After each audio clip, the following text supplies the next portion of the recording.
Learn English through Stories G22. Adapted and modified by Kulwant Singh Sandhu. Contents 1. Sheikh Mackmore. Part 2. 2. Grammar page. Will and shall to. 1. Sheikh Mackmore. Part 2. By Primchand. Musicians picked up their instruments and began to play tunes of welcome to the victorious guest. While on the one hand gatherings were held to celebrate the newly won victory, on the other, a conspiracy born out of envy was raging. It was reported to Chief Natwar that Masood was conspiring with the enemy and had gone with a troop of men to battle so as to get them all killed and, thus, deprive the chief's forces of its most valorous soldiers. To corroborate this charge, forged letters were produced, and glib talk was used with such consummate skill that Chief Namak Kitwar was made to believe it. At daybreak Masood left Princess Sher Afghan's Durbar, wearing the victory garland, and went to the chief to congratulate him on their victory. But instead of being appreciated and honored for his feat, he was made to bear insults and insinuations. He was also ordered to unsheath his sword and lay it down. Masood was thunderstruck.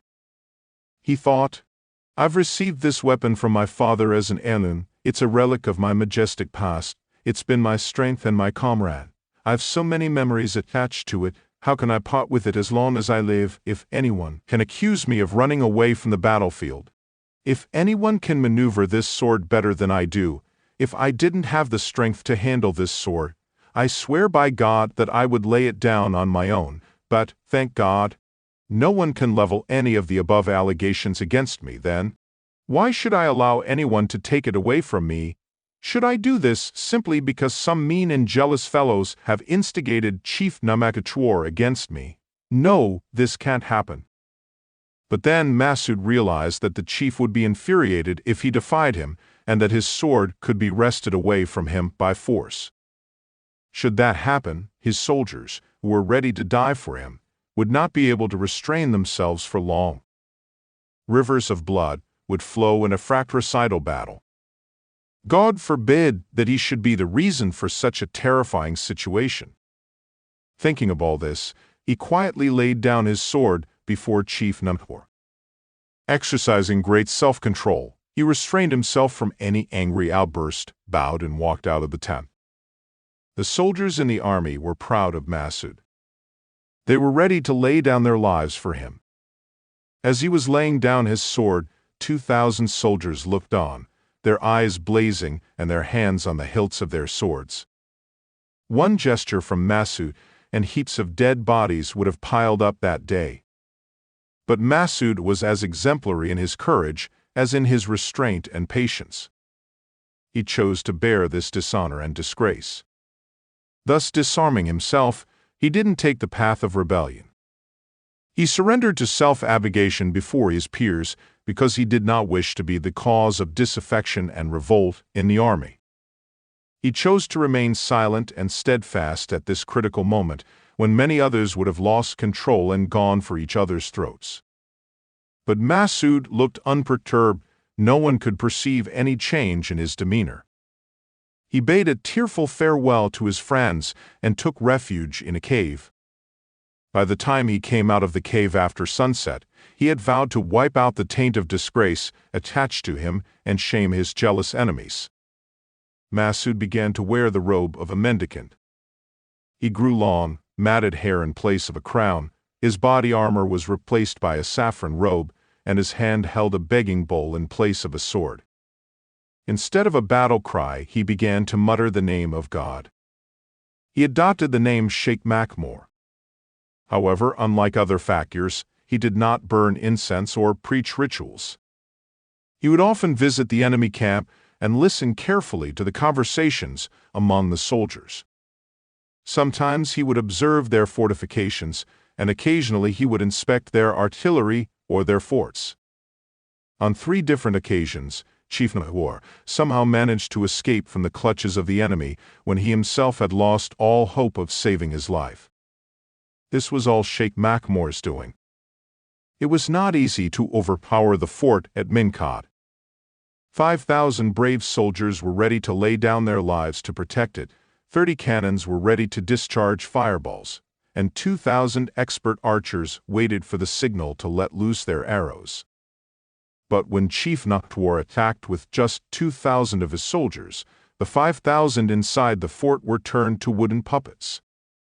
The cannons became mute, and the archers' flying arrows failed to hit their targets. All this, too, was Sheikh Makmur's doing. He was present there. At the time, Chief Noctuar had fallen prostrate before him and touched his forehead with the dust beneath the sheikh's feet. Kishwar Kusha, the second Sturbar, was seated, and wine was being served. The ministers and nobles were seated according to rank. Suddenly, informers brought the news that Mir Shuja had been defeated and killed. On hearing this, Kishwar Kusha's face changed color. He addressed the gathering. "Who among you have the courage to decapitate this evil chieftain and present me his severed head? His audacity has crossed all limits. Your forefathers had wrested this kingdom from the Merodia dynasty. Are you really their worthy descendants?" The chiefs fell to a hushed silence. Faces changed color, and no one showed the courage to take up the king's challenge. Eventually, Kishwar Kusha's old uncle, Amir Perdadbir, stood up and said, "O fortunate one, I accept the challenge, though I'm old and do not have the strength to hold a sword. I still have the zest and passion with which we wrested this kingdom from Shah Bamirat. I shall either kill that dirty dog or die in this endeavor so that I do not have to see the destruction of this land." Amir Perdadbir stood up and began preparing for war. He knew that it would be his final encounter, and should he fail, there would be no option except death. All this while, Chief Noctuar was slowly advancing towards the royal throne at Janat Nishan. He received the news that Amir Perdadbir was advancing with 20,000 foot soldiers to challenge him. Chief Noctuar lost his nerve when he heard this. Despite his advancing years, Amir Perdadbir was an unparalleled commander in his day whose name evoked awe and admiration among warriors. Chief Noctuar had been under the impression that the Amir, an old man now, must be remembering God in some solitary place. When he saw him as his adversary on the battlefield, the chief almost lost his mind. He was afraid that this defeat would retard all the advantages that they had gained through other victories and advances of the past years. Everyone suggested retreat as the best option. At that moment, Sheikh Makmur exhorted, "O Chief Noctuar, you have undertaken the responsibility of liberating this land. Can you fulfill it by undertaking this step? Your valiant officers and soldiers have never run away from the battlefield. They have never shown their backs to the enemy.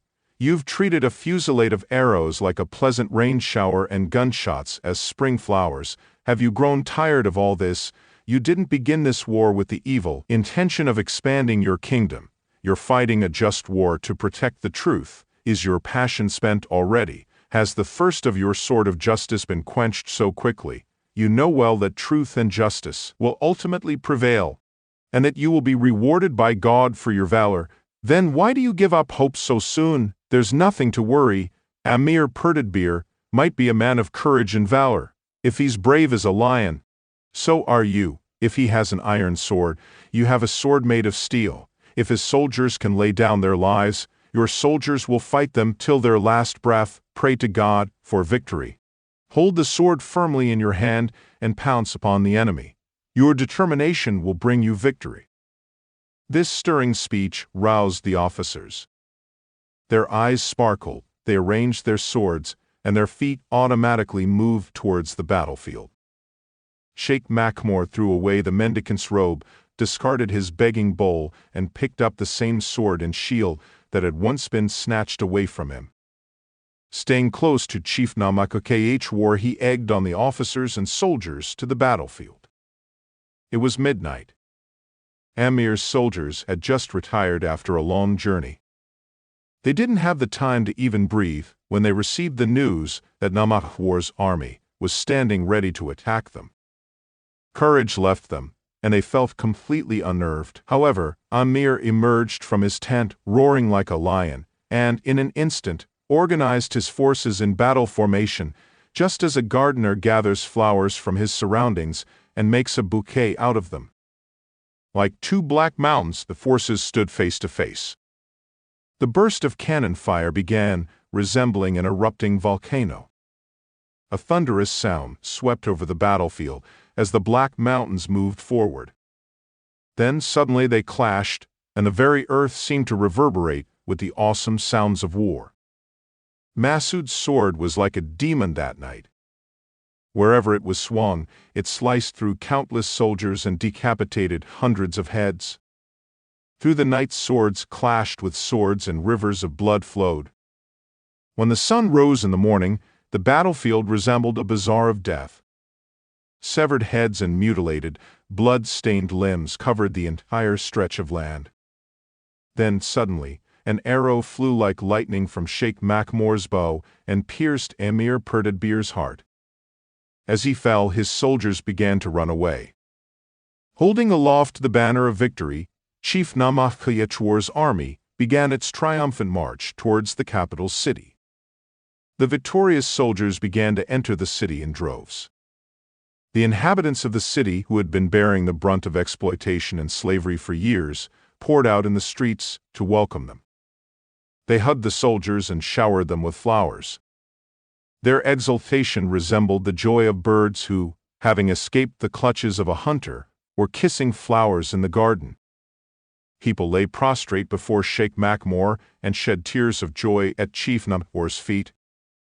The time had come for Mas'ud to claim the throne and crown for his own. But when he heard everyone voicing the name of Princess Shir Afghan, he kept quiet. He knew fully well that if he insisted on validating his claim to the throne, providing evidence, her claim would stand forfeited. He also knew that it was impossible to settle the claims without more bloodshed. It was unusual for a passionate and ambitious individual to exercise restraint. Since the day he had come to consciousness, he had known he was the rightful heir to this kingdom. Not for a moment did he forget Shah Murad's bequest. If he devised plans for restoring the kingdom during the day, at night he would dream about them. His firm belief that he was the king had all along made him behave like one. Alas, all his plans now seemed to be a daydream. Mas'ud was the picture of self-restraint. He didn't utter a single word of complaint, nor let anyone have a whiff of his disappointment. In fact, he was the first person to kiss the princess's hand and pay obeisance to her. Yes, at the very moment he was kissing her hand, a teardrop fell on her henna'd hand that seemed to encapsulate all his desires. It was as though he was shedding his desires in the form of that teardrop. The princess drew back her hand and threw an affectionate look at Mas'ud. When all the members of the court paid their obeisance, gun salutes began to be fired from cannons. The entire city was animated by a spirit of joy, and scenes of celebrations could be seen everywhere. 3 days after the coronation, Princess Shir Afghan paid a visit to Mas'ud in his solitary abode. She said, "I brought a small gift for you. It is my heart. Will you accept it from me?" Mas'ud looked at her in astonishment. When he saw the ecstasy of love in her eyes, he eagerly stood up and hugged her. Then he spoke. "Long ago, it was your love that had wounded me. How fortunate I am that today you've come to apply balm on it." The kingdom of Jannat Nishan had now truly become the abode of freedom and plenty. It had been not even a year since the Princess Shir Afghan had ascended the throne, but the affairs of the state were now fully organized and expertly managed. In the running of the state, her principal advisor was her beloved husband, Mas'ud, who was still known as Sheikh Makmour, the mendicant. It was night, and the court was in session. The wazirs had taken their seats according to their ranks. Liveried servants were in attendance. Suddenly, an attendant came and said, "Your Highness, an old woman is waiting outside who wants to make an appeal to you." The curiosity of the courtiers was aroused, and the princess spoke with alacrity, Let her be brought in. The attendant went out to bring her in. A few moments later, an old woman walked in leaning on her stick. She took out a jewel-encrusted crown from her basket and said, "You can have this. It's of no use to me anymore. My husband had given it to my son, Masood, at the time of his death, and said that it belonged to him. But where can I go now looking for my beloved Masood? I've lost my eyes weeping bitter tears for him. I've searched for him everywhere, but in vain. I'm tired of life. There's no purpose in life for me. This was entrusted to me, but any one of you can keep it now." A hushed silence descended on the court. People stood like statues with astonishment. It was as if a magician had cast his spell on them. Suddenly, Masood stood up from his seat and threw himself at Rinda's feet, tears trickling down his eyes. She could recognize her beloved son instantly. Rinda held him close to her heart, and then placed the crown on his head. "Dear sirs," she said, "this is my dear Masood, the son of Shah Bamurad. You are his subjects. To him belongs this crown and this kingdom. From this day, he is the ruler of this land and the protector of his people." A commotion ensued in the court. Some courtiers stood up and carried Masood in their arms and placed him beside Princess Sher Afghan on the throne. He was given offerings and salutes. The minstrels sang of good omens and trumpets sounded a triumphal note. When the commotion subsided a little and people turned to look at Rinda, they found her dead. She had breathed her last as soon as she saw her last wish come true. It seemed as though it was only her unfulfilled desire that had kept her alive so long. 2. Grammar page.